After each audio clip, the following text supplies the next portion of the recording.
Hello everyone, welcome back to the channel.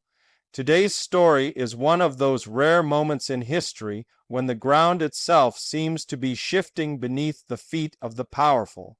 Iran is on the brink. A mass uprising is shaking Tehran and spreading like wildfire across the nation. The streets are filled with anger, courage, fear, and determination, and as this crisis deepens, one man far beyond Iran's borders is watching with growing alarm: Vladimir Putin. Because what is unfolding in Iran right now threatens not only the survival of the Tehran regime, but also the stability of Putin's greatest and most important ally in the Middle East. This is not just another protest wave. This is not a temporary disturbance. This feels like something far bigger, far more dangerous for those in power. It feels like a breaking point. Across Iran, millions of people are rising up against a system they believe has failed them completely. For years, frustration simmered beneath the surface: economic hardship, political repression, corruption, broken promises, and a future stolen from an entire generation. Now, that frustration has exploded into open defiance. Cities are erupting simultaneously. Demonstrations are no longer isolated. They are nationwide, relentless, and growing by the day.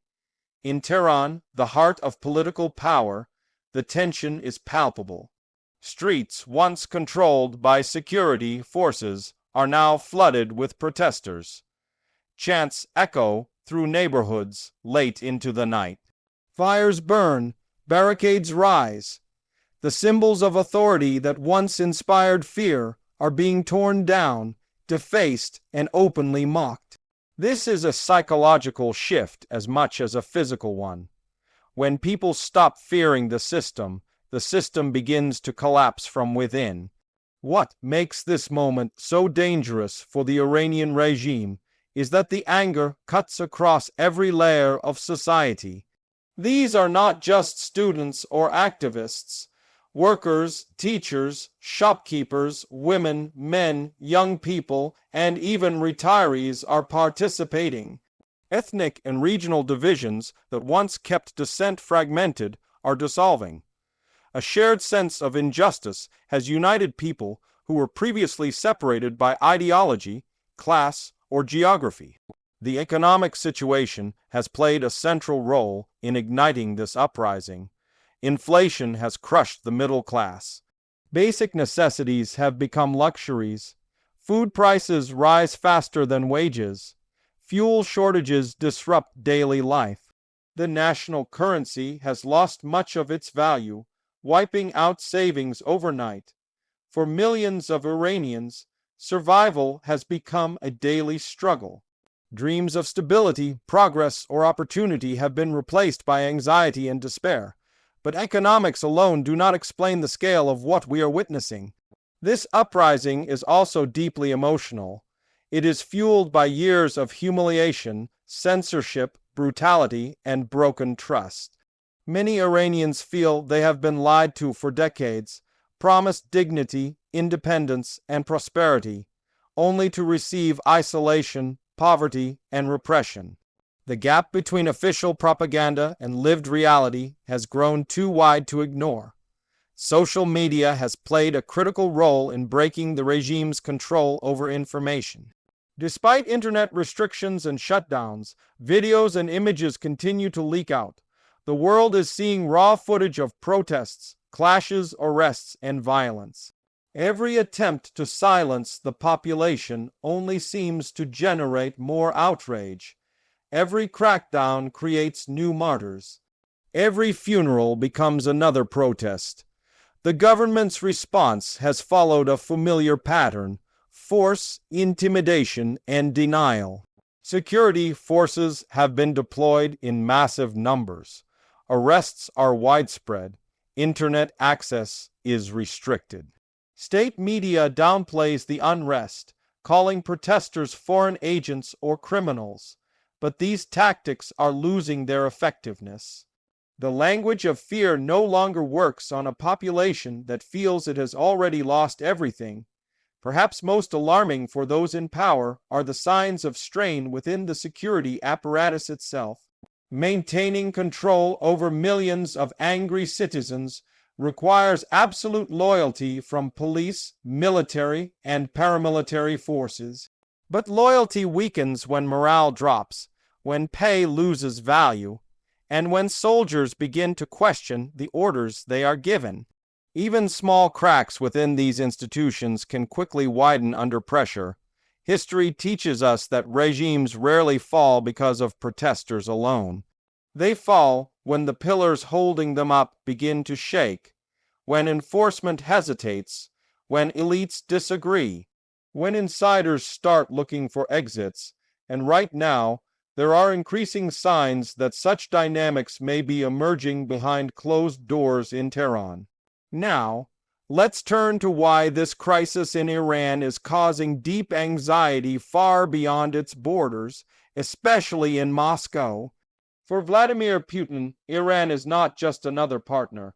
It is a crucial ally in a world where Russia is increasingly isolated.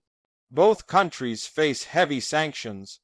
Both position themselves as opponents of Western influence. Both rely on strong centralized power, controlled media, and security forces to maintain internal stability.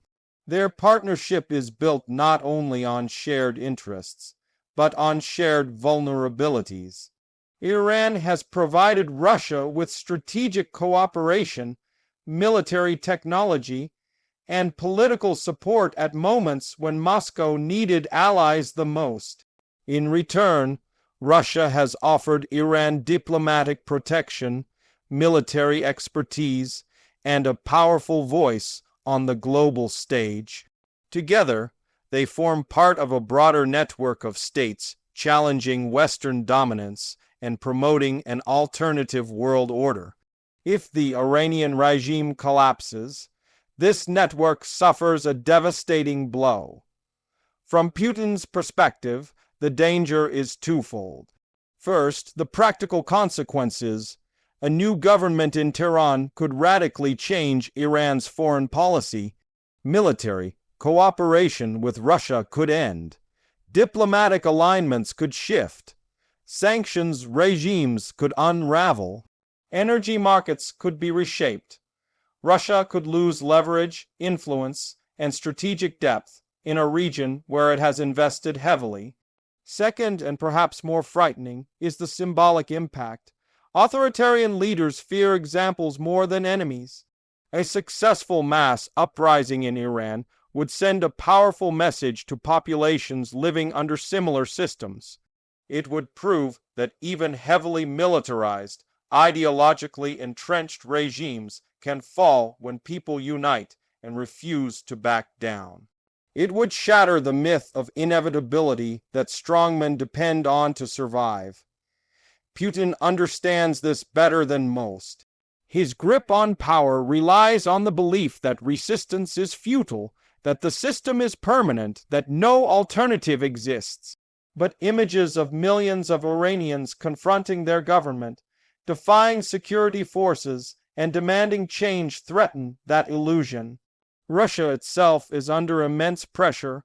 The economy is strained, sanctions bite deeply, the cost of prolonged conflict weighs heavily on society. Casualties, censorship, and repression have created quiet but widespread dissatisfaction.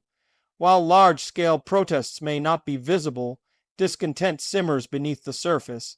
If Iranians succeed where others have failed, it could inspire new thinking inside Russia. It could embolden those who feel powerless. It could weaken the psychological foundation of Putin's rule. This is why Russian state media has been cautious in covering events in Iran. This is why official statements avoid acknowledging the scale or significance of the protests. Silence, minimization, and distraction are tools designed to prevent dangerous ideas from spreading. But in the digital age, silence is rarely effective. the situation in Iran also has major implications for the wider Middle East. Iran has long been a central player in regional politics, supporting allies, influencing conflicts, and shaping power dynamics. A weakened or transformed Iran would alter balances across the region, affecting everything from energy supplies to security arrangements. Neighboring governments are watching closely. Some fear instability spilling across borders. Others quietly hope for change that could reduce tensions. Global powers calculate risks and opportunities, aware that moments like this can redefine entire regions. For the Iranian people, however, these geopolitical calculations are secondary. What matters most is the struggle unfolding in their streets, homes, and hearts. They are fighting for dignity, freedom, and a future they can believe in. The outcome is uncertain. The cost is high. The risks are enormous. Revolutions are never clean or predictable. They involve sacrifice, setbacks, and painful compromises. Even if the current uprising does not immediately topple the regime, it has already changed the country. Fear has been broken. Silence has been shattered. The idea of permanent control has been challenged. And once that happens, there is no easy way back. For Putin, for other authoritarian leaders, and for systems built on repression, this is the real danger. Not chaos, not instability, but possibility. The possibility that people can rise. The possibility that power can change hands. The possibility that the future is not fixed. As Iran stands on the brink, the world holds its breath. What happens next will not only determine the fate of one nation, but could shape global politics for years, perhaps decades, to come. History is unfolding in real time, and whether this moment leads to transformation or tragedy, one thing is certain: nothing will ever be quite the same again. If you found this analysis valuable, make sure to subscribe to the channel, share this video, and stay connected. These are moments that demand understanding, awareness, and attention. Thank you for watching, stay informed, and I'll see you in the next video.